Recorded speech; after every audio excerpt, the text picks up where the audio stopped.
Hello and welcome back to GloTalks. We are now on episode 3. I want to give a big shout out to everyone that has viewed it, everyone that has taken time to click the like button, anyone that has taken time to share it. I appreciate all of you a lot. I'm beginning to feel the love a little bit, a tiny bit, Yeah, people are beginning to understand what my channel is about, the message I'm putting across, the support that I want to give out. So huge thank you. If you're watching this right now and you're not subscribed, please click the subscribe button. It would mean a lot to me. It would also mean that I'll be able to work with a lot more people, allow people to come on and share more stories, and it's just supporting, networking, that's what we're about. So please like, comment, share and subscribe to my channel. Today, I have a story. I'm with a man named Kevin. He's traveled different countries. He's been through different things, and he's here today to share his story with me. I hope you enjoy it. Yes, hello, Kevin. Nice to meet you. Nice to meet you too, bro. Good to have you on. Thank you for having me. No problem. Yeah, so I mean, when you contacted me, I kind of like Googled you a bit, and I saw some amazing work that you've done. Do you know what I mean? And how old are you? 30 years old. So 30 years old, and I was wondering, like, I wanted to know how you got to where you are, and what's motivated you to be doing the work that you're doing, and what keeps you going. And hopefully, a part of your story will hopefully motivate the viewers and help them get up and go. 100%. Yeah, so tell me a bit about yourself. Yeah, so currently with the work that I do, criminologist, I do crime deterrent work at Feltham Prison, where we do prison counsel, so representing young people with all the issues that they're facing in the prisons. We're doing one-to-one, so we're mentoring them. I do a lot of activism work, so in that it's like social activism to try and create change and create an alternative from our cliches of like football and rap. And also I've written books as well, so I'm also a writer. I've written 2 books. Yeah, author as well. Yeah. Okay. Now, so I mean, well done on you. You should give yourself a clap. Do you know what I'm saying? Because you're 30 years old. Obviously, I don't know the rest of your story, but the positions that you're in now, it's very, we don't really see a lot of black people in our generation, authors. I don't really think I've ever. I mean, I'm sure there's Congolese authors out there, and I'm sure you guys will recommend. Do you know what I'm saying? I'm the uneducated one here, so don't judge me. Don't take anything from it. Do you know what I'm saying? But where I've come from, obviously, I don't know a lot of authors or black authors or people that I can say like, oh yeah, my man writes books. You know what I'm saying? So that caught my eye already, and the fact that you're a criminologist and you work in prisons as well. Kind of made me want to find out a bit more about yourself. So if you can like take me back a bit from the beginning, maybe like from the beginning of time when you was born, what was it like for you? And talk me through it. Yeah, man. So thanks for asking. So yeah, I grew up in a small town called Sarcelles. Sarcelles? Smart Sarcelles, yeah. Where's that? It's in Paris. Okay. So it's in the suburbs of Paris. It's a small town, renowned for crime, very deprived area, so poverty.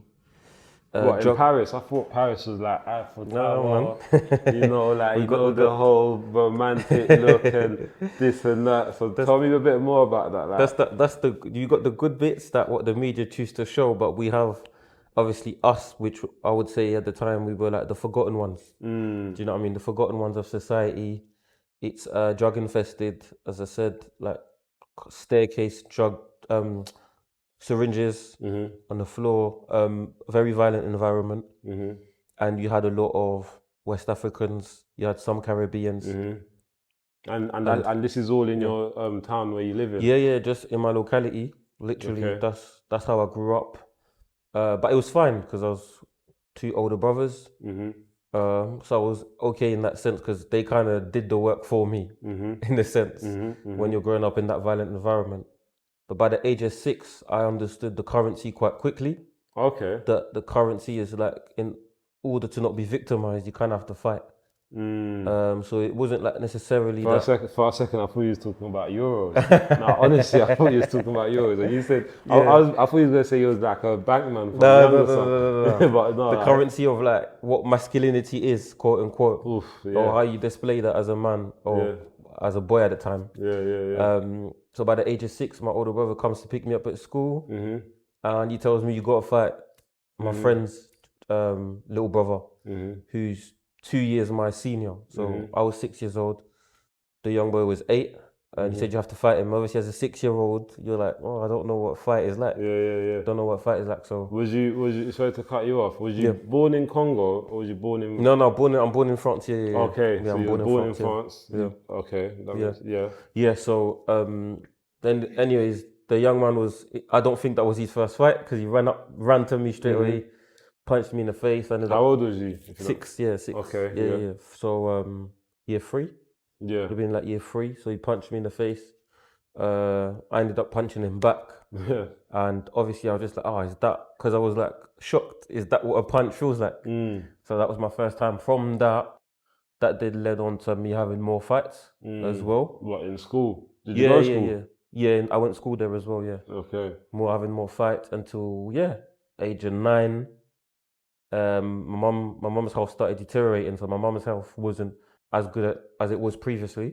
And then from that incident, she chose that she wanted to relocate to England because her and my father were not getting along anymore. And how old was you at this time? So that I was 9 years old. 9 years old. Did you have to like look after your mum when she was ill and that? Yeah. So we're gonna get to that. So what happened is, before I even got to look after her, one day she just told us, "Oh, we're going like to the UK." Like for a holiday and whatnot. So we're seeing our friends and whatnot. And my older brothers, they're like 5 and 6 years older than me. So they were happy. They're telling their friends, yeah, we're going to UK and whatnot. Little did we know we're going to actually stay. She didn't tell us she didn't tell you that? No. Yeah, so literally, that's how we come. There's definitely better stories like that, but the opposite way, like family members saying, let's go Jamaica or Africa for a holiday, and they don't end up coming back. Don't come back, But in your you actually came to England. Yeah, we came to England. So did you not think like England was like a better country? Or did you not have any knowledge? Yeah. Her personally, but I had one of my oldest brother, so 2 brothers, the middle child. He's very strong-willed, so he was just like, I'm not staying here. Like, he was 13, but he was one of those rare kids that just know what they want. So he was just like, I'm not staying, innit? You're not forcing me to stay, kind of thing. He picked up a fuss. The oldest one didn't really mind. And then I was the youngest. I didn't have a say. I'm the baby, so I'm just like, I'm going to stay with mum, So you're 10 years old? Yep. You moved to England? Yeah. Which part? Moved to Croydon. Oh, Croydon? Yeah, South London. Oh, you hear what they're saying about Croydon, innit? And got to take off a light. What did they say about Croydon? It's unruly or something. I don't know what's going on around social media, but that must have not been easy because Croydon is like a weird area. Like, it's massive. It's just outside of London. Some of it is Surrey, some of it is Croydon. Do you know what I mean? You got a lot of wide roads, big roads, a lot of different backgrounds. Yeah. Mixed backgrounds as well. Mixed heritage, yeah. So what was that like then growing up in Croydon? So Croydon was an interesting one because I came into primary and people already had their identities. So I didn't have anyone to fit in with. Yeah. And I couldn't speak English. What year is that in? Year 6. So you came into year 6 and not being able to speak English? Not being able to speak English. So but you spoke French, of course. Yeah, I spoke French. And then obviously, like, they've introduced, oh, we got someone new. They're all happy. And they're like, oh, but guys, you can't speak English. So they're kind of like, oh. You speak very well, though. Yeah, definitely. For someone so how old was you when you finally learned English? No, but do you know what? I think around from like 0 to 10, apparently you can learn about up to like 7, 8 languages. So picked it up within 3 months. Oh, really? Yeah. I picked up English within 3 months. Yeah, that's quick. Yeah, that is actually quick. Yeah. So you are in school. You're going to school. All boys or mixed? No, mixed primary school. It was a primary school called Broadmead. Yeah, that's where I was, man. And what was that like after you? Apart from the language barrier, of course, Yeah. was there like anything else that you experienced in primary school? Yeah. I think from like maybe a few days in, tested straight away. Tested, I got put with the tugs, man, in the So they threw you in literally. the, So they threw you in the deep end. yeah, they put me in the deep end and locked the doors. But so I got tested and I ended up having a fight because people had like quote unquote names already, and I didn't care for that. What like street names? Yeah, they already had like their street or sort of they've kind of built their relationship. I mean, they've built their reputation from about year 3 to year 6. So I'm coming in, I'm fresh in it. Do you know what I mean? So I don't really care who you are. I'm fighting kind of thing, which a few of the guys took a liking to me after doing that. Yeah. That makes sense. It's weird because it's like a lot of like our people like just result. If we're put in a position, we retaliate by fighting. Yeah. Do you know what I mean? Yeah. And it's mad, and it's like it's just in us to retaliate. Do you know what I'm saying? Without even thinking of it. Obviously, it makes us stronger people because obviously we're not like just gonna let someone take the piss out of us because of anything different. But so you completed you had secondary school like literally the year after. Yeah, literally. Damn, that must have been mad. I came in and I don't even think I came at the beginning of year 6. I came like maybe 3 months into year 6. Yeah. So had a few months then gone off. So all those friends that I made, it was like, oh, I gotta go. Ended up going secondary. That was another challenge in itself because I had a lack of identity, I think, at the time. When you say you had a lack of identity, you mean like you didn't know how to fit in? Didn't know how to fit in. You had like the so-called bad boys. You had like the ladies' men. You had the athletes, and I just thought like. And then you had the ass and the fresh boats like us. It's humble. I was You know there. what I mean? I was there as well, man. Like trust me, bro. Like so primary school. Tough. It's peak, bro. Do you know what it is? You see, when I was growing up here, like year 6 for me, year 5, year 6 was like I had like solid friends that I could actually. I know like we've gone past the stage. They know me now. They're actually my friend. But it's like year 7. It's like that process starts all over again. Yeah. And all over again. For someone who's that young, and you're getting thrown into a school with like different age groups from 11 to 16. 12. Yeah. So year 7 to year 11, innit? Year 7 to 11. Like, but when you say it like 13 to 16, or however old 11 it is, to 16, yeah. 11 to 16, there's actually a very big gap. Massive. Do you know what I'm saying? Yeah. Like it's a mad big gap. Like if you actually think about it, you've got kids basically going into school, mixing with near enough nearly late teens, or mid-teens. Yeah. Do you know what I'm saying? So if you go to a school that's got a bad reputation, terrible reputation at year 7, innocent you with your, you got the long blazer, trust me, the bag touching too the big floor. for you. The bag's touching the floor, and you're walking, but you're getting caught up in your own trousers. Yeah. Do you know what I'm saying? And you walk into the school, and then everyone's this big giants, this and that. Do you know what I'm saying? It must be like, now looking back and reflecting, like it must be like shocking and a tiny bit traumatizing in a way, because it's like now you're confronted with like these grown people and they're dominating as well. I went to an all-boys school. Yeah. Do you know what I'm saying? So everything was dominating. But for you, when you was in secondary school, did you complete it till year 11? I did, but I don't think I had like the best time in secondary because, as I said,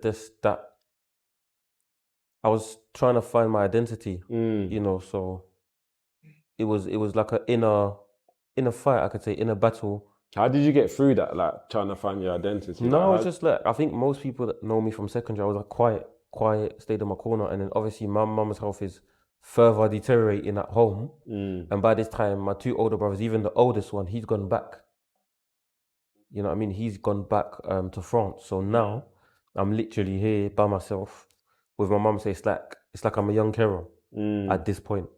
So I'm thinking, why do I have to stay here? Yeah. My mum is obviously not trying to go back to France. Yeah. But I'm like, I can't leave her. Was there a reason why she didn't want to go back to France? Yeah. She's had like bad memories from just the separation with my father. And she obviously here was like a new start for her. So she was just like, I'm definitely not going back. Yeah, kind of thing. So I had to like stay.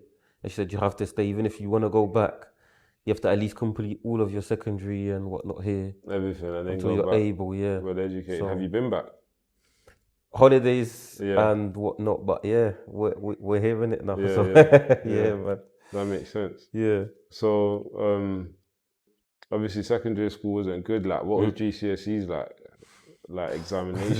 Zilch, my bro. I got French. Yeah. And I speak French, innit? So, yeah, that's kind of a shortcut still.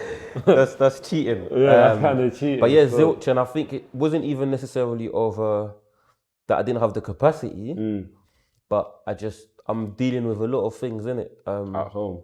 Yeah, I think through speaking to a psychologist years later, she said that you chose isolation because you're a young carer, you're trying to fit in, but you don't really know how to. You're battling with inner self, like with yourself.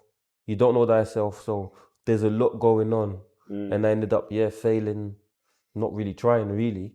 No, I can definitely. Who said that to you? That was through speaking to a psychologist years later. How old was you when you were speaking to a psychologist? About 4 years ago, I think. Oh, yeah. So it's only recently. I'm like, okay, this is why I chose to do certain things. It starts. I could understand what she's saying because, for me, I was literally like in love with like isolating myself. Do you know what I mean? Literally. Like, when I was at home, I was literally I was in a room and I enjoyed that. Do you know what I'm saying? I felt like this was my safe space. There weren't no noises or anyone like opinions or even like an escape from my mum and dad. I'll be honest, I enjoyed being in there. Like, do you know what I'm saying? So I could definitely understand that point. Yeah.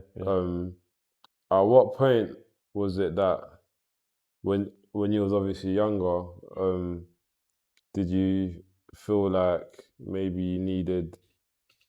No, sorry. At what point was you like, okay, like I'm isolating myself? Like, what was you doing? Like, just locking everyone off? So like quiet, I would say, not necessarily interactive like that with others until and I got to about 15, 16 and I started to think you have to speak because now pressure, when you're going to certain areas, you're getting that what ends you from question that's reoccurring. And it's like, even if I didn't want to speak, now I have to by necessity now, not even by choice. So I think it's from 15, 16 that I was like, okay, cool. I'm going to transition into becoming more outspoken. That's how the transition happened, yeah. So after school, you went college? Yeah. I went to one college, done 1 year there, got kicked out. What did you attempt to study? Music. Oh, what, music? Yeah, what, like, what kind, which field, like making beats? Yeah, it was more so that. It was more so producing, Yeah. doing things like that again. That also, it was more so like, because I didn't know what I wanted at that point at 15, 16. And I always say that I want to be that person that I wish I had growing up. So that's why I do the work that I do as well. That's one of the reasons, because I just feel like I didn't have that mentoring. I didn't have that someone to just check, oh, like, how are you doing? Like, what are some of your options? For me, like, when I had my realization, like, on my last prison sentence, like, I was sitting in my cell on my bed, and I had to ask myself, like, I think I was watching something on TV, and it had me thinking, like, if I'm not here one day, like, how do I want people to know me? Do you know what I mean? Like, obviously my original case, like the modern day stuff, all of that stuff, that was like prominent. Do you know what I'm saying? And I was sitting there thinking, like, if I was not here anymore, like, is that what I want to leave behind? Yeah. Do you know what I'm saying? Is that how I really want people to know me? Especially like if I have kids or whatever. So I could definitely understand like you saying that's why you do your job now. Do you know what I mean? Because it's like, how would you want to be? How would you want to be remembered in life? How would you want, like, what would you want someone to write on your gravestone? Literally, See, when you start thinking like that, bro, Mhm. like, I swear to you, your actions are different. Because when you start thinking like different. legacy and leaving things behind, and that what you want to be remembered for, and what you want your kids to remember you by, Yeah. like, you start moving different. Yeah. Do you know what I mean? So I 100%. understand where that energy definitely came from. Mm. So if you failed in, let me not say failed. If you didn't complete, isn't it? yeah, I know, but you didn't fail. Like, failure's just a negative word. Setback. Yeah. Failure's a setback. You know what I mean? Because you know, when you tell someone, "Oh, I failed my driving test," it's like, you know, like, you get me. If you was to say, "I didn't pass my driving test this time," It's much better. Yeah. but How it's worded. next time I'm gonna try again. It's more positive. Yeah. Do you know what I'm saying? So I don't really want to use the word failed. I'd rather say when you didn't complete college. That first year. Yeah. The first year. What college did you go? I went to. There was a college in Croydon called Coulsdon College. Coulsdon. Coulsdon. I think I've heard of that. Yeah. It's a big college. Yeah. It's big. Yeah. It's quite big. So you didn't complete first year in college. Yeah. What was your actions after that? So after that, like, I literally, because my mum, obviously African mum, as you know, Congolese mum, like, what, my house without completing, like, you got to go back and you got to find. So I ended up like having to go to Croydon College, where I was literally speaking to the man, and I was just like, please, like, just take me on, like, just take me on. And yeah, I went to Croydon College, but when others are listening, that's when I started like selling drugs. Wait, hold on. You just fast forwarded. You just Literally. Wait, let's slow it down a bit. First, can I ask you? Do you only speak French, or do you speak Lingala as well? I speak French. My Lingala is a bit muke, but Muke. we're getting there. Well, muke means small. It's small, yeah. Like, small. Yeah. Yeah. See, the thing is, I don't speak no French. Okay, That's cool. weird, isn't it? So you're just Lingala. I'm just Lingala, but I understand French. Like, if my mom like was to say, like, not even say, because she wouldn't even say anything to me in French. But if she was on the phone, and I overheard her, I could slightly understand what she's talking about. But if she came to me and wanted me to put a sentence together, I wouldn't be able to do that. Hard, yeah. But when I speak Lingala, it's mixed with French. Flowing. Yeah, it is. Certain words. So then it's like, okay, cool. Really, I should have been good at French, but French is quite tough though. Yeah. French is tough, man. It's a tough language. It's not easy still. So, you started. So after college, the 1 year, what did you do? Yeah, so got kicked out college, not due to there was some violent incidents, but it was more so because of lack of engagement, lack of purpose, really, as well. And then got kicked out of that college. And as you know, when you got a Congolese mother, she said, if you want to stay in my yard, like, if you want to stay in my house, you have to attend another college. So I ended up going to Croydon College to please my mum at the time. Yeah. And what was you studying? I just said, like, business. Anything. Please just let me get on. Anything. I'll get this woman off my back. Yeah. So you studied business. Did you enjoy it? Not really, because then in lesson, basically that's when I started selling drugs in college. How old was you? How old was you at this time? At this time, I am 16 going on 17.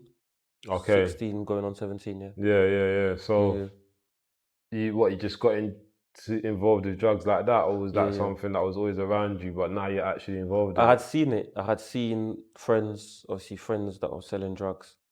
By this point, I had like friends that were going crunch. But me personally, I just see it as like clientele in college. I can do class B because I could just be that guy in college, especially that I had guys that I went to school with that went to my college. So obviously they know me from school, so they could just be like, oh, I trust Kevin. So I was like, I'm in lesson. When I'm saying I'm going to toilet, that's what I'm doing. Going out. So I've got extended periods of time where I'm out of class, and now my place at the college is threatened, but we're able to pull through still. Outside, man. Sometimes you just gotta be outside and just get me. Yeah. Like, so not everyone understands that. You get me, but Yeah. So you pulled through. You mean you completed it? I've completed college. Yeah. You completed business. I completed that with a pass. Literally, What I does was that there mean? on A pass is completed. A pass was for me is just barely passing. Okay. That's if I'm honest. And it was because there was a teacher that stayed with me during the last week, I think, and she was just like she was okaying some modules she had no business okaying. Do you get what I mean? But that's one person I can say that I saw the belief. She saw there was more to me. And that's what it takes sometimes. Like people take the small for muke, remember? Small. That's what people take for granted sometimes. Sometimes literally all it takes here is for someone to say, "You've got this, bro." Like keep going. Yeah. Because it's so easy. There's a thin line between giving up and keep pushing. Yeah. Do you know what I'm saying? Yeah. If you're at the edge of that line of giving up, if someone blows you, you might just, you know what I'm saying? Might just fall into that fucking, I'm giving up, I'm done. But that's why it's very important to remember why you started things. Do you know what I'm saying? If you remember why you started something, then you can't really give up until you're there. You know what I'm saying? No matter what anyone tells you, like, bro, like I don't like this, or like, why are you doing that, or someone else is trying to pull your strings. Like, if you know why you're doing something, and if it doesn't align with what you're trying to do, it's gonna be like, you know, I got my vision in it. I know what I'm on. When it works, I'll holler you back, kind of thing. Yeah. You know what I'm saying? So yeah, that is important still. But tell me a bit more about, like, so you were selling drugs, like you're selling weed. Yeah. Okay. And did you smoke weed, or was it just you never smoked? No. So I wasn't a consumer, so consumer could end up making could end up making some money at the time, anyways. Yeah. It wasn't like immense what I was making, but it was okay to get me by through college and through college, and not even necessarily uni. Through college, and I continued that for a piece. Did other things as well to make money, like through legal means. Yeah. And so that continued up until the age of about 18. Yeah.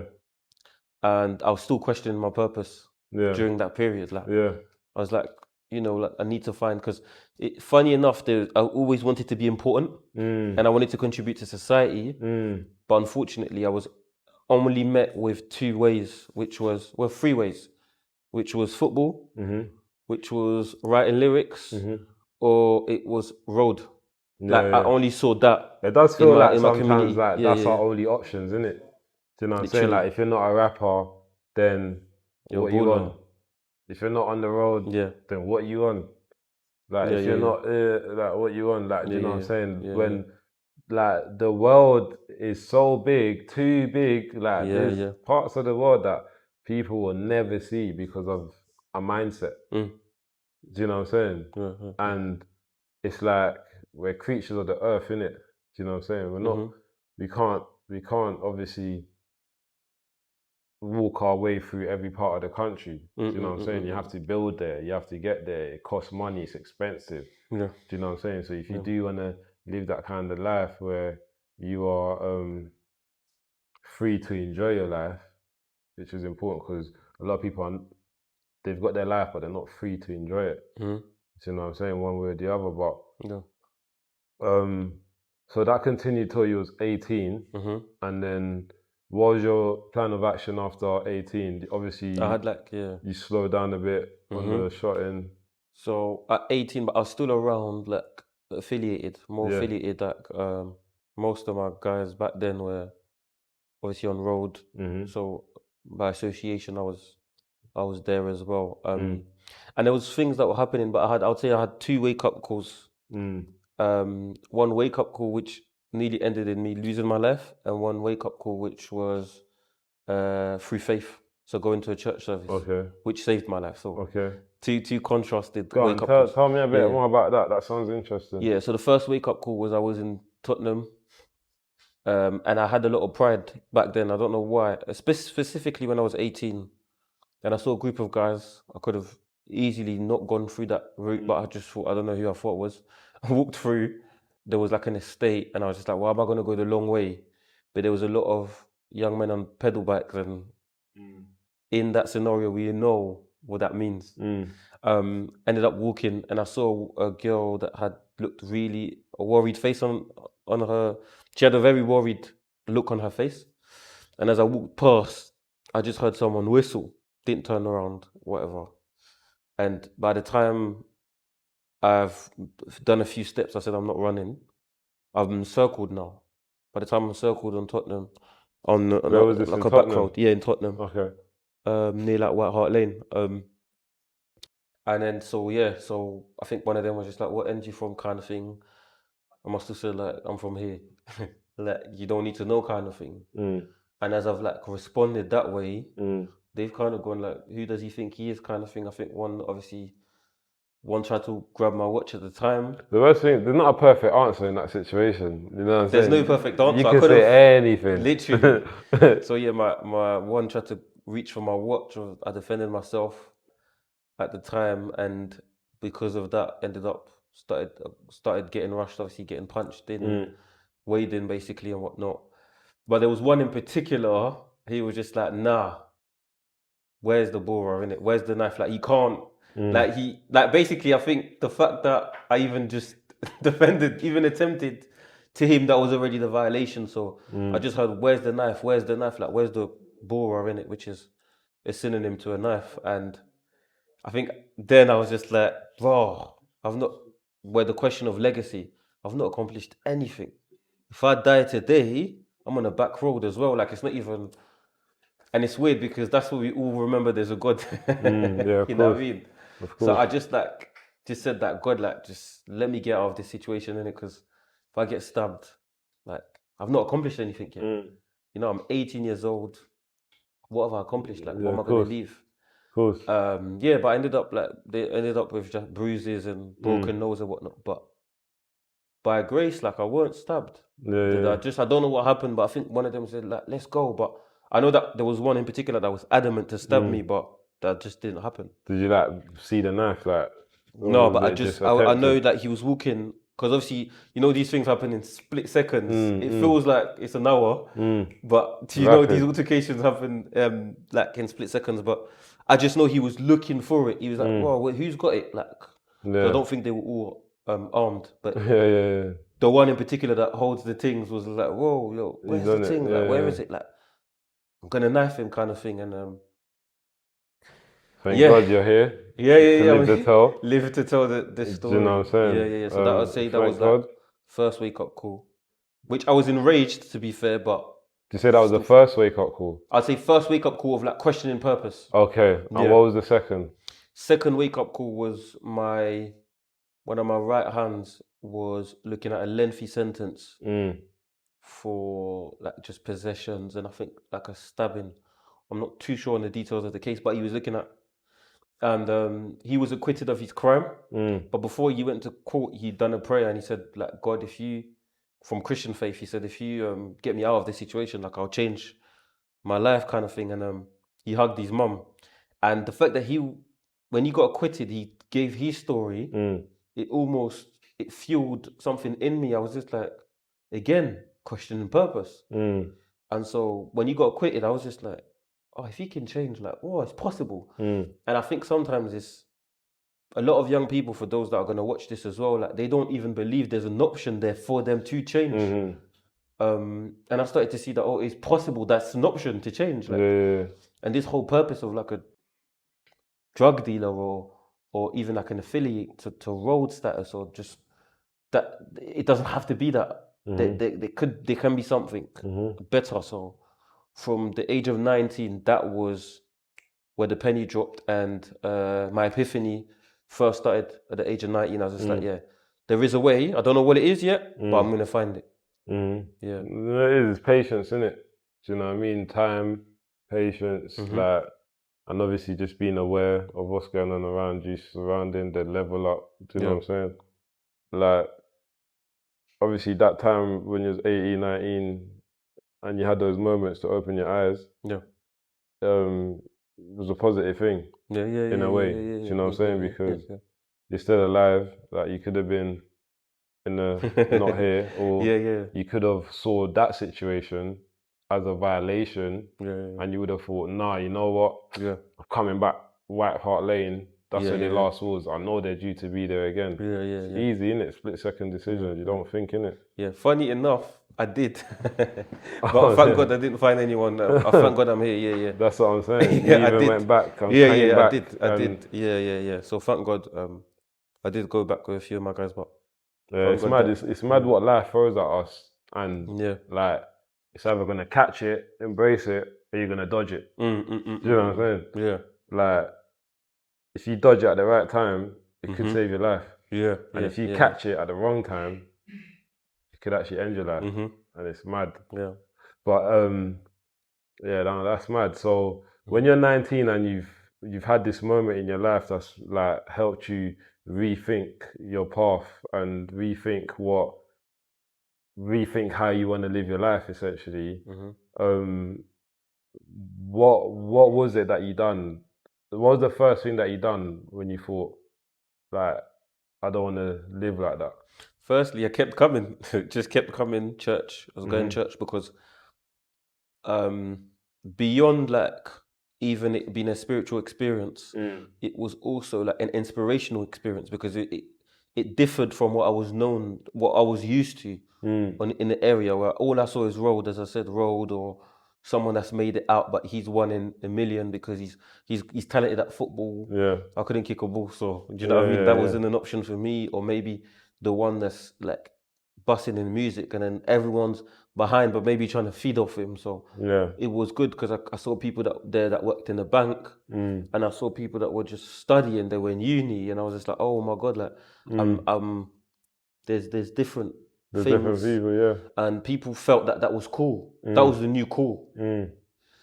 But there was the hurdles at the time were the fact that I didn't leave school with a lot of qualifications.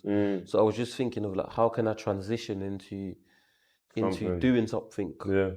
And the solution at the time was paying for an access course.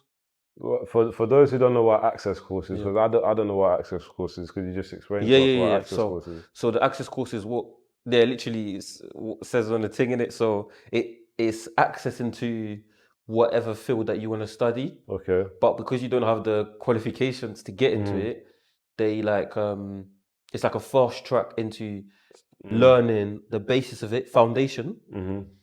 3 months, and then you get into the field that you've chosen. Mine was law. Yeah. And so when you've entered the access course, how long did that for? Like a year, 2 years? No, mine was 3 months. But prior to that, it took like a year for me to even find out. Because I said I wasn't what's it called? I was relentless with finding out what I want to do. But I just couldn't find purpose. Like, I'm like, what can I do? Like, should I do an apprenticeship in, and then even the young men that I speak to in prison now, a lot of the times you're asking them, what do you want to do? Like, I don't know, maybe real estate, maybe, I don't know, maybe construction. So I was looking for just anything and everything. You know, it is the problem, like, with us here, is that there's not enough, like, growing up in our surroundings and our bubbles that we grow up and live in, there's not a lot of different types of people to look up to. Do you know what I mean? There's like, we're all like the same, innit? Like, we all more or less dress the same. You know what I'm saying? Think the same. So it's hard to have a different vision when your vision is the same. Do you know what I'm saying? So you going into that access course, and you're seeing like, right, there's a businessman, there's a banksman, there's this, and like, they look like me, they're just different, and it's like, cool. Obviously, they built something. They're building something, and it's amazing that that really helps you like think if they can do it, why can't I? Because not a lot of people think like that. Yeah. I would say it was that. It was two things. I would say it was that, and sometimes no, there was that imposter syndrome in it, like where I was like, am I supposed to be here? I don't know if I'm supposed to be here. However, what it was is I came across a quote online that it said sometimes you got to create what you want to be a part of. So I said, bro, what about you setting pace on what you want to see more of? So that was also liberating for me, because I was just like, what if I don't see enough of it? Yeah. Then surely there needs to be more of it, and I need to get into that. Yeah, that makes sense. Yeah. So the access course was, as I said, intense. It was 3 months, but I failed the first time. Oh, you failed the access course? Yeah. So I didn't fail everything, but I failed one module. Yeah. So how many modules is there? There was, it's been a while now.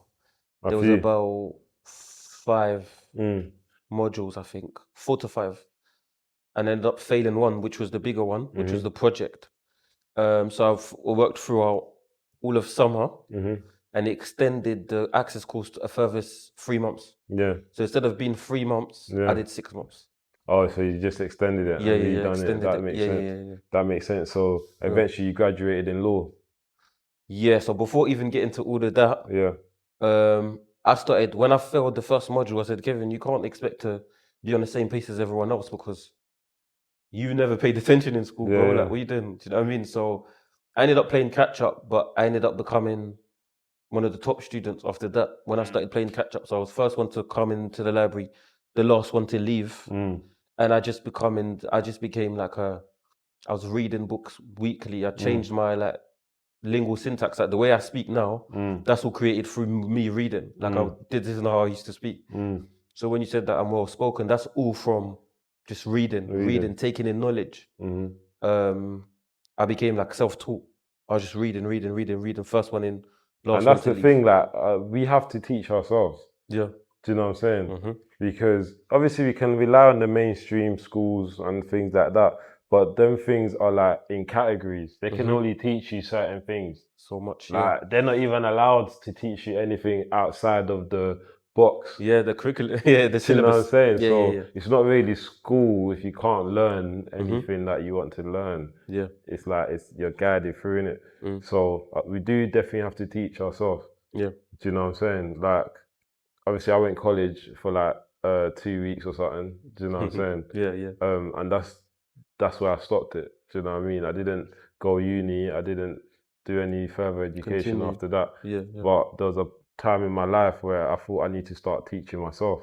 Do you know what I'm saying? So that's when I started reading, and I'm looking at things and I'm seeing certain things and I'm thinking, if they can do it, why can't I? Do you know what I'm saying?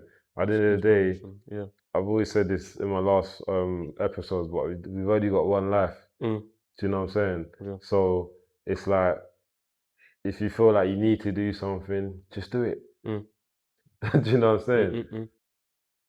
So just to clarify, like you didn't complete college, you didn't do well in school, and you found that access course, and this access course, for anyone that's been kicked out of school or doesn't like have qualifications from school or college or uni or anything like that, he didn't have any of those things, and he's joined the access course and he studied law. Do you have to pay for the access course? Yeah. I had to pay £500 at the time, I remember. Is that something that the government can fund? Nah. It could I think now. Okay. Maybe with there's grants that are being thrown into companies, and if it can be justified why we're doing that. But specifically, I think even if there's a young person watching this, if there's issues that you maybe had previously or whatnot, and there's a way that we can justify, or even like housing, like the income that's coming into the household. If it's a low income household, then they'll get the support. Potentially, I'm sure we can. There's always ways, isn't it? I mean, it's an access course, so clearly, if someone's applying for, it doesn't take a genius to figure that if someone at a very much older age is applying for an access course, then obviously they didn't get along somewhere down their educational journey. You know what I'm saying? And a lot of that would relate to like people like us that's growing up on the street and witnessing violence from such a young age. Like the government should really and truly like be giving out access courses. Do you know what I'm saying? To people For those, to make it easier for people to learn, to get educated, to work after they failed in school, in college, in uni. Do you know what I mean? Access courses should be something that, I mean, look, you paid for yours because you was able to pay for it. Do you know what I'm saying? I'm speaking for the people that need these things that can't pay for it and they can't afford it. Do you know what I'm saying? So I'm sure there's probably is some sort of government scheme out there, but it's definitely not promoted anywhere. And that anyone can see it. Hopefully someone that watches this, if you know of any links for the young people that are going to watch it, then so please. from law, you became a criminologist. Yeah, so that comes a bit later. So I did study now when I've worked throughout this summer, or studied throughout the summer, I ended up passed, and again, same attitude. First one in the library, last one to leave, just indulging in whatever I'm reading and whatnot. Yeah. And now I'm looking at inspirational stories and I saw that, they all had like, if not similar backgrounds, some sort of adversity. Where was you seeing this?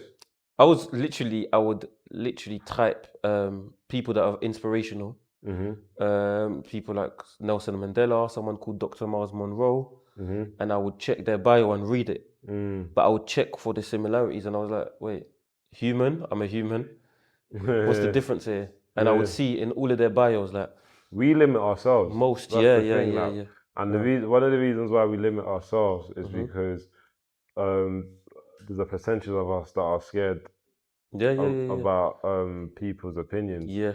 That's where limitation really comes from, because if you didn't really care, that sky's the limit, innit? So they say, innit? But a lot of people don't reach for the sky because they might get frowned upon. Yeah. Because to get to the sky, you might have to do something that you're probably not used to, or your culture or your bubble is not used to you seeing, doing. Do you know what I'm saying? So then it's limitation. Once you get out of that mindset, then you can finally reach for the stars. Do you know what I'm saying? Yeah. But no, like, I mean, studying law, criminology, like, I only know law through the courts on the other side and solicitors. And that's how I ended up educating myself about law. I'm going prison library and I'm getting the Archibald. I'm looking at it like, what? I need a 2018 Archibald. I need to know what laws are going on this year. Every year I'm going library getting the Archibald. Not that I didn't want to be. I just wanted to know. Do you know what it is? This world has so much rules and regulations. Yeah. Like, it'll be mad to live in it and not actually know your rights. And not just your rights, but also the laws designed there to help you get out of situations. 100%. If you actually study the law properly, like, it's there to actually help you get out of situations. Do you know what I'm saying? 100%. But obviously there's the other side where they use it to put you in deeper situations. But if you know the law properly and you know what you're talking about and you know your rights as a person, like, do you know what I'm saying? You could get out of things. But so you finished law. When did you get into criminality? No, so I didn't finish straight away. So I'm studying law, doing my degree. And before I even finish, in my second year, as I said, because I'm self-educating so much, it's coming out. What you are, what you eat, innit? Like I always say, so our diet isn't just what we put in our bodies, but it's also like what we're consuming on a daily. In our mind, it started it was subconsciously. Now I'm speaking and people are like, wow, you need to write a book. Like, so you're saying some mad stuff. Like, and more time, I'm still seeing the man them as well. So it's good. How old are you at this time? At this point, I'm 23. Okay. 22, 23. Yeah. That's young. Yeah. So I'm 22, 23. Or if I'm speaking to people that are 10 years my senior, they're like, oh, how do you know this? Like, what are you talking about? Do you know what I mean? Like, or like I'm saying some words in front of the man and they're like, bro, brother, we need to read, you know, like what did you get that from? Or they'll be like, bro, you're doing too much. Like, can't you just say this word instead? Don't come around the man and speaking like but that, I'm not doing it on purpose. It's actually now. It's actually that. So everyone's saying you need to write a book, you need to write a book, you need to write a book. And I said, okay, cool. If I do write one, then it's got to be something that is a magnifying glass on some of the issues that we are all facing in the Black community. So I started writing the book that is now Young Black Males Have Potential. Young Black Males Have Potential. That's my first book, yeah. Yeah. So that, I wrote that in uni, my second year, and it spoke about gangsterism, which is basically the ism. So like, just speaking to people about that, it's just an ism that you embrace. No one's born a gangster. Do you get what I mean? Like, it's something that there's a person there, and there's an ism that you've embraced. Spoke about that. Spoke about black on black crime. Like, there's no such thing as Chinese on Chinese, white on white. So I just wanted to say that this is something that's fueling more. That's true. You know, I ever thought of it. More violence. You know what I mean? Actually, no one ever says Chinese on Chinese crime. It does happen. Yeah, but no one says literally. It. Everyone says black on black crimes. Yeah. So that's why I started police brutality, which goes under the radar, which obviously interlinks with stop and searches, stereotypes. You know how we're stereotyped. And these are all chapters in your book? They're all chapters in that book. Okay, that just remind the viewers what the book's called. Yeah, Young Black Males Have Potential. And where can they find this book? So this book is on Amazon. It was previously in a all-black bookstore called New Beacons in Finsbury Park, but right now it's just on Amazon. Okay. Let's go back a little bit. Yeah. How do I publish a book? Yeah. How do I get there? How do I say I'm an author? I would say firstly speak to authors, because that's something I didn't do, but I've read a lot. So I saw the format of, okay, this is what a book is supposed to look like. And I read a lot of self-help. So that enabled me then to see what writing is about, like my expression. So speaking to as much authors as possible. Yeah. There are authors out there. It's just to do that research. And then to self-publish, I was able to, there was this company called Create Space. Okay. So I was graceful enough to find a friend that had published. Wasn't a friend, but he was a connection. And he showed me the setup, because I self-published. Yeah. So I was able to something called Create Space. Yeah. And that was linked with KDP, Amazon. Okay. So I was able to write. So what's Create Space? Is that like a webinar where you just... No. So it's like, it's a platform. It's a separate platform, but it's an uploading platform. So you would write, I typed everything on Word. And then when I was ready, you upload it on this platform, and then it formats the book for you. Oh, is it? Yeah, formats. You hear everything. That, guys? That must be a secret. That is like 101. It's exclusive still. Getting a book. Yeah. No, that definitely sounds exclusive. So, you've published your first book. Yeah.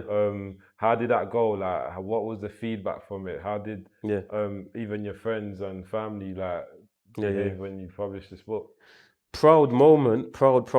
But if I'm honest, like I was scared again, because it's just like, bro, like you're going into a whole new arena now. Yeah. So how are you gonna,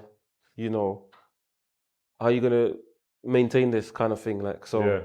But yeah, I was quite surprised by the response. Good, very good response. A lot of good feedback. Yeah. Which it ended up blowing, where I was invited to TV. So TV on a few different TV channels. So London Live, Russia Today.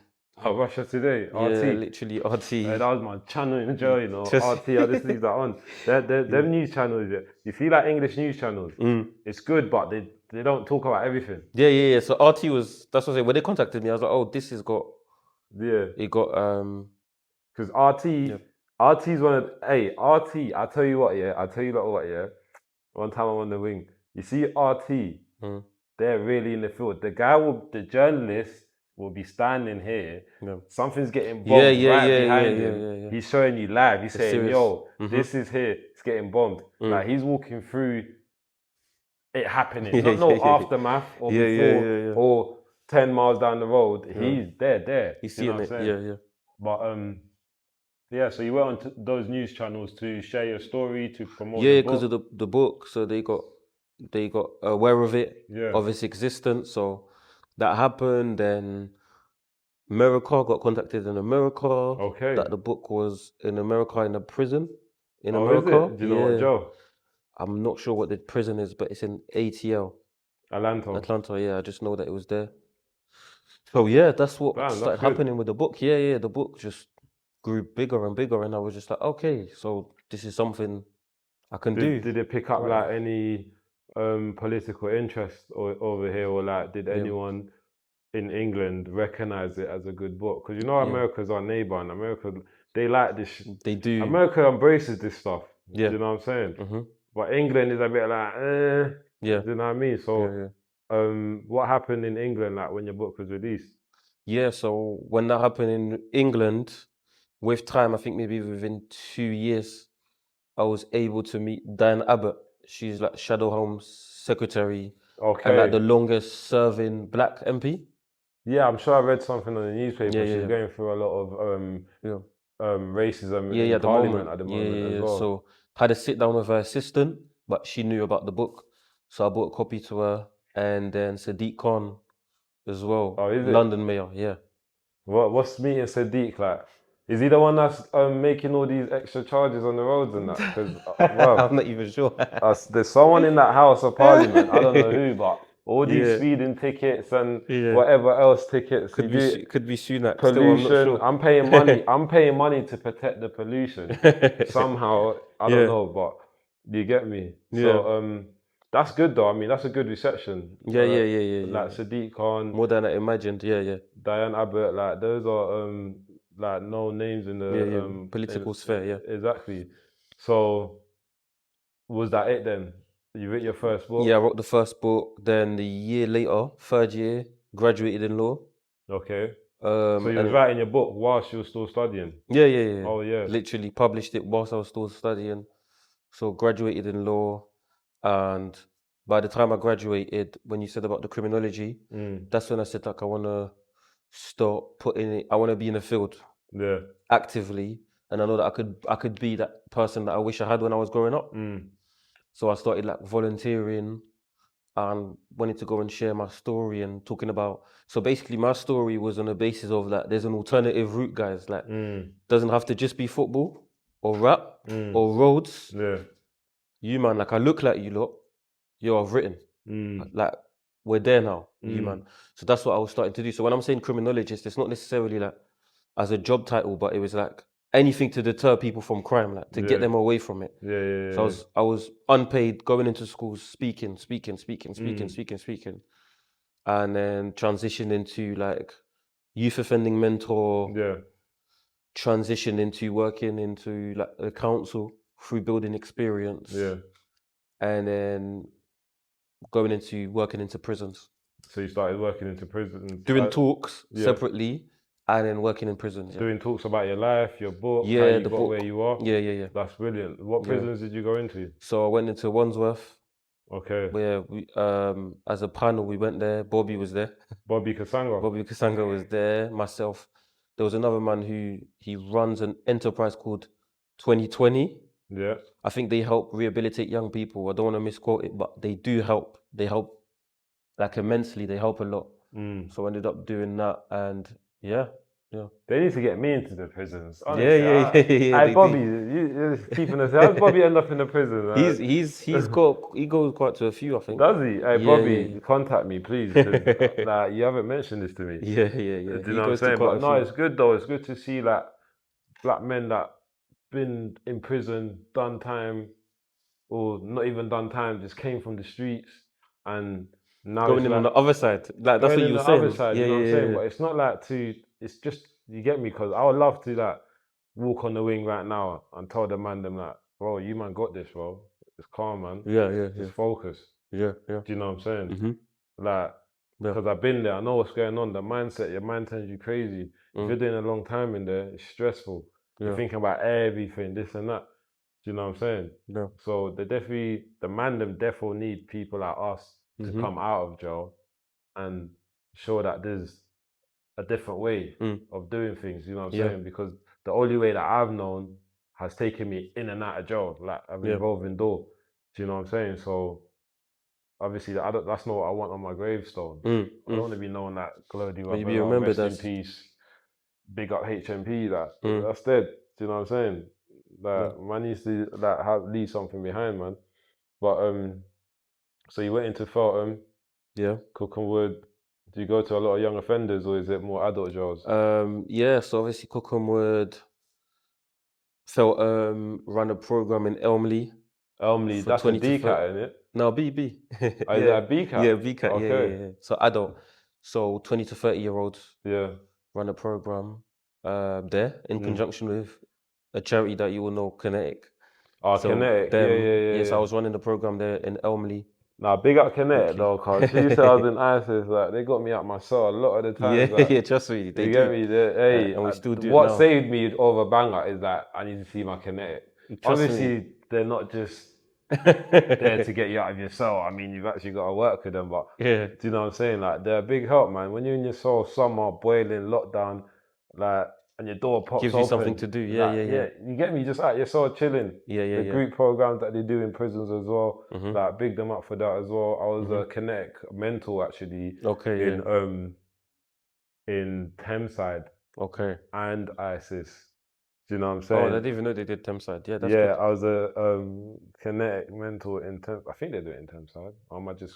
They do. They do a few. They do Elmley. They do ISIS. Could be ISIS.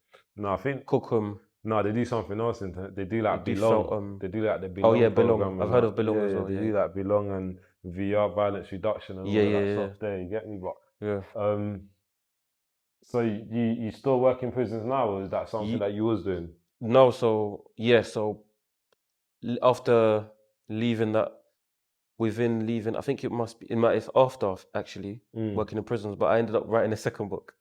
Oh, so you wrote a second book? In the midst of, just in between speaking in schools and going to work in prisons, I wrote a second book called Who Am I? And it's all about purpose, because I questioned my purpose so much growing up. I knew that one of the hardest questions as humans is always like, who am I? Like, why am I? Like, identity, innit? Identity crisis is like one of the biggest things that we encounter. So I wrote a second book called Who Am I? In 2020 during lockdown. Released it, and so did Kinetic prisons. After Kinetic, I went to a charity called St. Giles Trust.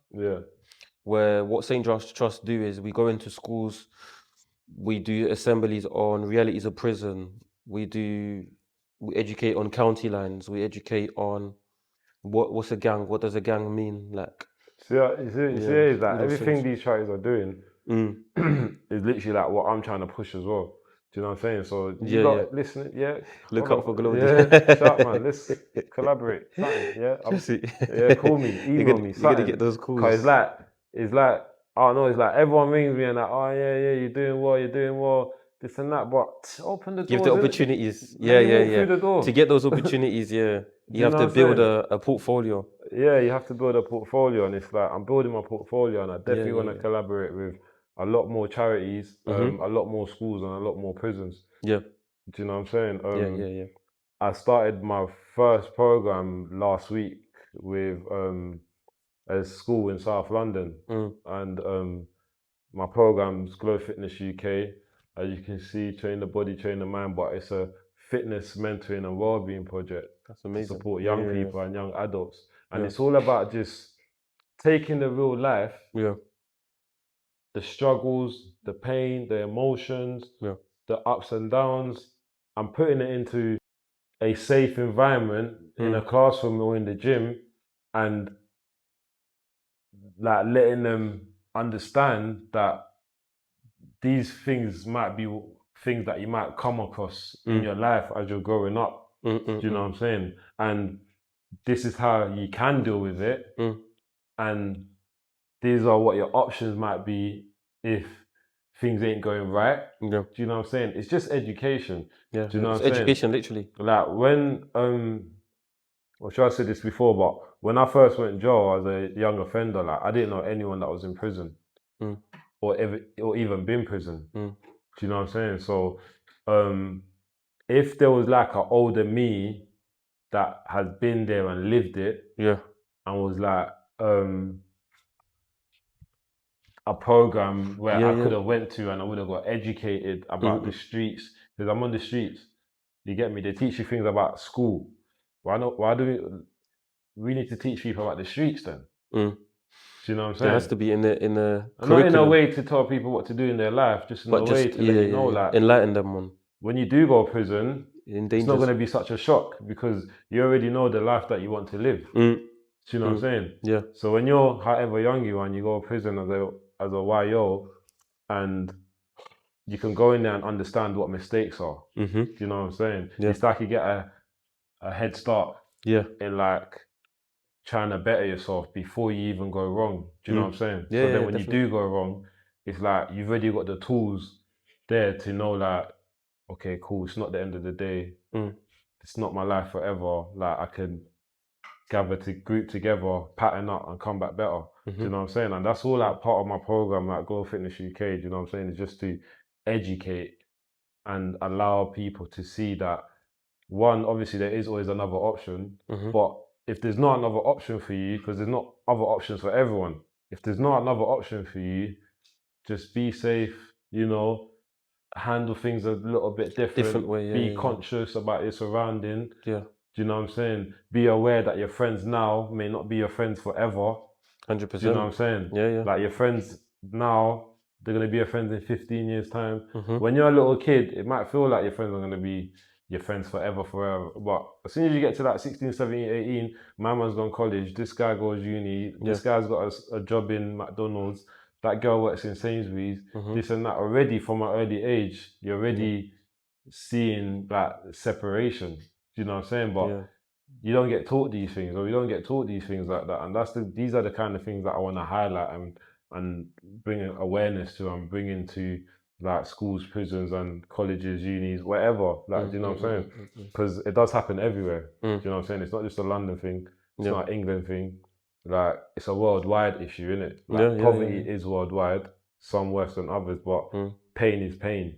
Do you know what I'm saying? I can't tell you that your pain isn't as equivalent or as deep as equivalent yours to me, because you may not be able to, like, I might not be able to handle your pain. Yeah. Do you get what I mean? Like, and vice versa. Like, just because you ain't lived my life and I ain't lived your life, like, I might not be able to live your life. Yeah. Do you know what I'm saying? But that's how it goes sometimes. So you get me? So you've written 2 books. Just remind the viewers what your books are. So Young Black Males Have Potential, the first book come out in 2017. Yeah. Second book is Who Am I? Yeah. Self-Identity and Purpose. Yeah. That's what it's called. That's in 2020. What message would you if you could, like, speak to the direct camera into the lens and give a message, like, what message would you want to give the viewers that are in a situation in their life, the viewers who are looking for a way out? Do you know what I'm saying? The viewers who are struggling with their identity, their path, like understanding where they want to be in life. Like, what message would you tell them? So I think I always start with leadership. I think that purpose is intertwined or interlinked with leadership. So I think I describe leadership as this: like, leadership isn't over people, it's over self first.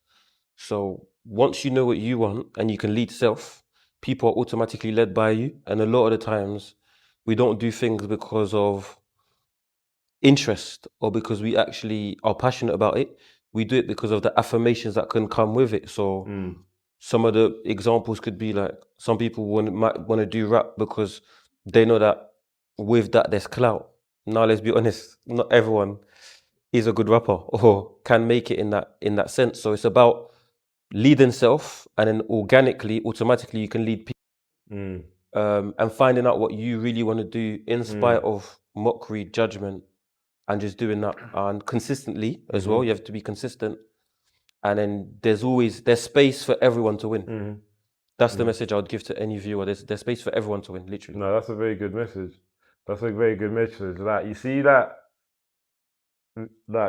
reaching for the stars, is that when man was growing up, man had a lot of minimum wage. That word was thrown everywhere, like minimum wage. People are coming home stressed, like they ain't got enough. money to buy anything at the end of the month. Mm. Like in our community, if you got a minimum wage job, some people might even praise you. Mm. Do you know what I'm saying? And be Yeah. like, at least you've got a job. Yeah. Do you know what I'm saying? Yeah. But it's like we need to get out of that mindset, like ASAP. Do you know what I'm saying? 100%. Because 100%. obviously I got my lorry license, I started driving, Yeah, I and saw that. coming out Big of up. no, thanks for that. But coming out of jail Yeah. and getting a job for me was a huge transition because I've never ever worked in my life. That's mad. Do you know what I'm saying? Even that in itself, that's mad. I've never worked in my life. Do you know what I'm Yeah. saying? So stepping into that field of the work environment, and then when I started getting minimum wage, I quickly realized that if I wanted to continue working, I can't be getting minimum wage. Exactly that. That's a myth. Yeah. Do you know what I'm saying? Yeah. So a lot of us need to get out of that like mindset of like, at least I've got a job. Like if that job is not paying the bills, move on. If you can't physically move on, yeah, then you're just gonna have to work hard. If you've got to go to work at your minimum wage job and study at the same time to qualify yourself, to better yourself, then you have to do it, bro. If you're not doing that, and you're happy with settling down and just chasing bills end of the month, and then it's a myth. Because I'll be honest with you, like if I couldn't do minimum wage, the reason why I've continued working because I've added more qualifications to myself. Do you know what I'm saying? I've advanced myself now, and I put myself in a position where I'm not like, you get me? If I'm getting a job, I need minimum £20 an hour. Minimum. Do you know what I'm saying? I'm not 100%. Hearing nothing. I've set myself a bar. Do you know what I'm saying? And that's how we need to be thinking. Do you know what I'm saying? That's like, I preach it to my little sisters all the time. Like my little sister, like she's 19. Do you know what I'm saying? She didn't have a brilliant upbringing. A lot of her upbringing, I was in jail, but she had her own little story. Do you know what I'm saying? And I'd be talking to her, and she's like, "Oh yeah, I just become a carer." Don't get me wrong. There's nothing wrong with becoming a carer. But what I say to her is, if you're gonna become a carer, you better own that nursing home or something. You need to be management. Be the best carer. You need to be the best carer, sis. Like you need to be in like, you need to walk into that office and you're the manager. Because sometimes she says things and I'm like, bro, you're getting paid. That's a joke thing. Why are you even happy with that? Why are you satisfied with that? I get it, she's 19, but I don't want her to have that vision. I think it's calm to go out your house and get paid below minimum wage. Do you know what I'm saying? Because you're looking after someone. It's a big job. You're wiping people, older people, whatever. Like, and it's like, you can't be calm with that. That's just the message I'm trying to get across, isn't it? Yeah, no, it's a powerful message. I know that some people are content, and we won't be able to change everyone, but even to those you can, like you said, your sister, that's direct.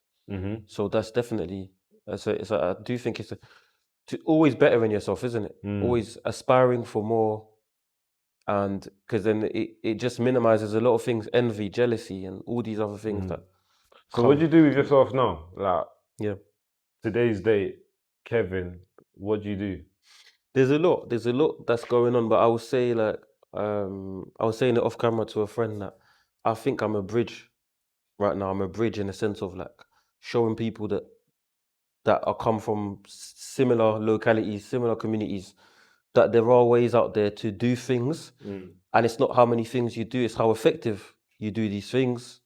So yeah, in this current day, I lead like a youth ministry in church. Work, as I said, work in prisons. Aside from that, youth, Lambeth as well. Lambeth offending team as well. I do things with them. And then aside from that, I go into schools, I speak, and I train people on county lines, realities of prison, peer-on-peer abuse, and I still write. I still write. And how old are you again? 30 years old, 30 years old, and you've done all this. Bearing in mind, you was born in France. Yeah, that's it. You wasn't born in this country. Nah, no. You went through the hardship of living in France. What year was you born? 93. So 93 in France. I'm just trying to visualize what 1993 would have looked like for a baby you in France. Do you know what I'm saying? There was probably a lot of political stuff. like war and not war, like not war, but do you know what I mean? Just the Conflict. adversity, conflict, adversity, yeah. Do you know what I mean? And you've come to this country, you came to this country at 10, not knowing English. Like, that's mad. Do you know what I'm saying? Anyone can do it, innit? Anyone can do it, bro. Like, If do you I know could what I'm do saying? it, yeah.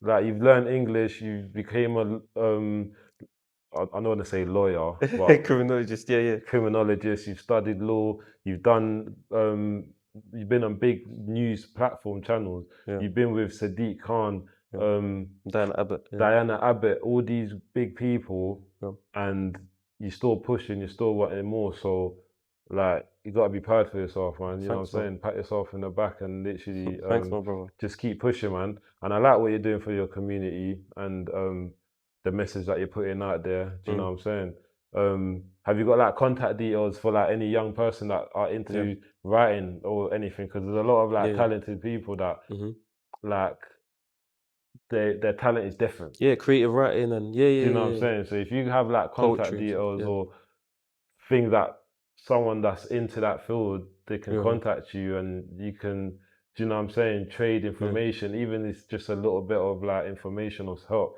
Like, where can they contact you? Yeah, so social media is Kevin Munga _ DM me, like, ain't bougie, man. DM any young person that wants like creative writing, how to start writing, and not just writing, just mentoring in general for like purpose sakes. Like, I'm your guy, come through.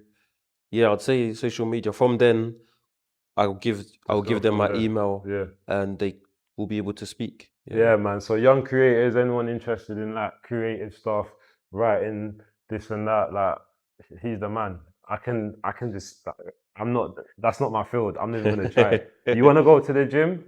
You wanna write books? Go to Glodi still. Yeah, that's the man. You know what I'm saying? So no, but thank you for coming, man. It's been a pleasure having you on my channel. Thanks for having me, bro. Yeah, cheers, mate. Thanks for having me, bro. Right, so that's it. That's the end of episode 3. I want to say thank you for everyone that stayed tuned in and watching. Please don't feel scared to press that subscribe button, like, comment, and share. It's a movement that I'm building. Your support would mean a lot to me. And I appreciate the support that I've received already, and the work's going to continue on. Thank you, guys.